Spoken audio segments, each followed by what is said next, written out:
Hello. Welcome to, I don't know, what is this? Element reviews? May as well. Today we got tungsten. Tungsten is a slightly precious metal, I say. It's pretty rare and seriously dense. I have this cube, and even at its small size of 1 cubic inch, this thing weighs 1/3 of a kilogram. It's seriously heavy for its size. Look at that. I also have a 1 gram bar. A gram is the weight of a dollar bill. Even so, look how small. Look how much smaller this is than a dollar bill.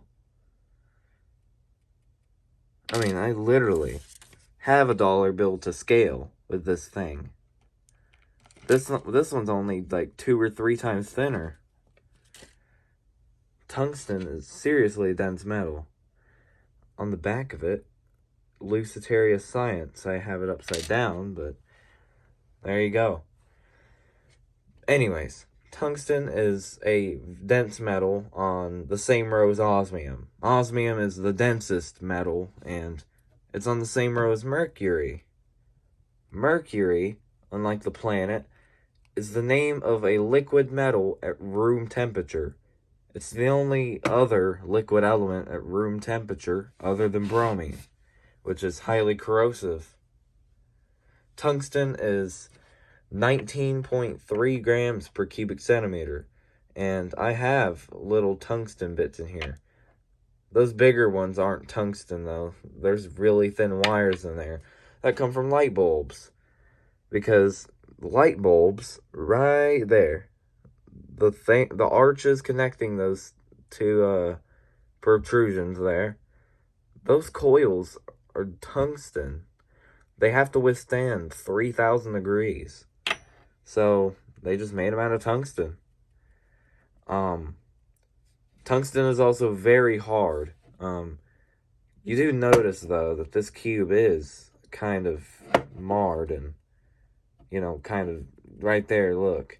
Scratch right there. Because I've had this exposed to chromium, which is probably one of the hardest elements on the periodic table. This cube right here was $59 on Luciteria Science, their website. It comes in acrylic case, plastic case.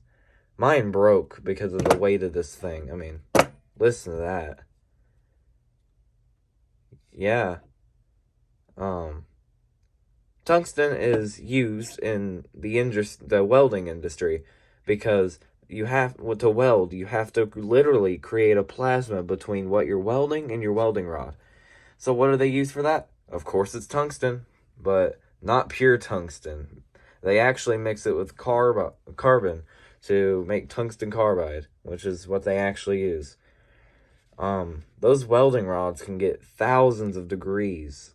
Like, it's an actual plasma without the help of a plasma globe or anything.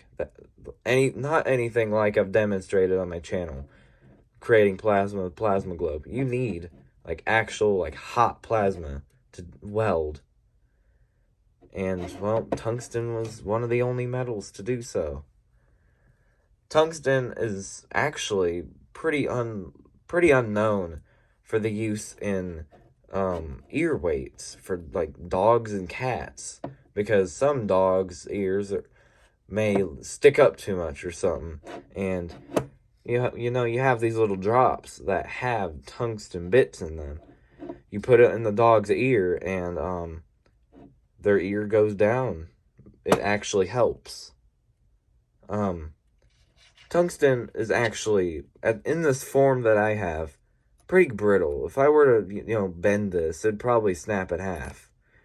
The reason for that is because, unlike every other metal almost, such as aluminum or brass or something, these metals can't really melt that easily. Tungsten melts at 3,200 degrees.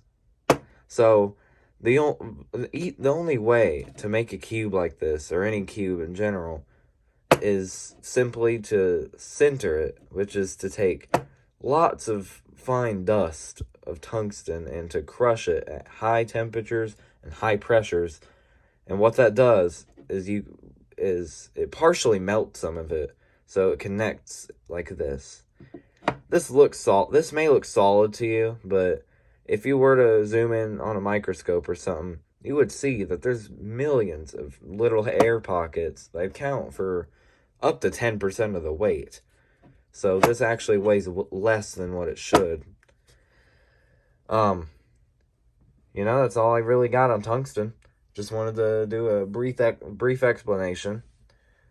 Tungsten is not the densest metal by any means, but it is the densest metal accessible by any average Joe. That little bar I have right here, it was only $4. Still fun to play with. And, comment what element I should do next. And if you don't, I might just decide it myself, Honestly, I'm thinking about mercury. I'm going to have to, clean this up, though, because there's a bunch of toxic mercury salt in there. You see the silvery metal, though. It's dense. Mercury is 13 grams-ish per cubic centimeter. Still lighter than tungsten. Mercury would float on a liquid thing. If you had liquid tungsten there, mercury would float on it. But it's not really possible to do. But mercury is lighter than tungsten. It's fun to play with, Don't like playing with this thing, though. It's pretty toxic. I've touched mercury before it turned like this, but the reason it turned like this is simply because of it mixing with indium metal. Indium metal, not Indian. Indium is a really soft metal. It's the only metal that you can safely chew like bubble gum. And you can actually chew it. It's that soft. And, if you mix gallium and indium, it makes a eutectic alloy that is liquid at way below room temperature, way below that of mercury. So, what do you think would happen if I dropped a piece of indium in here? It mixed together, and this is not pure mercury. This is hopefully not at least, mercury-indium alloy, which is still very dense and heavy. I wonder if it's separated. Anyways, enough yapping. So that's basically just my explanation on tungsten. I would like to get some comments on what element I should do next, because I got plenty more. Bye.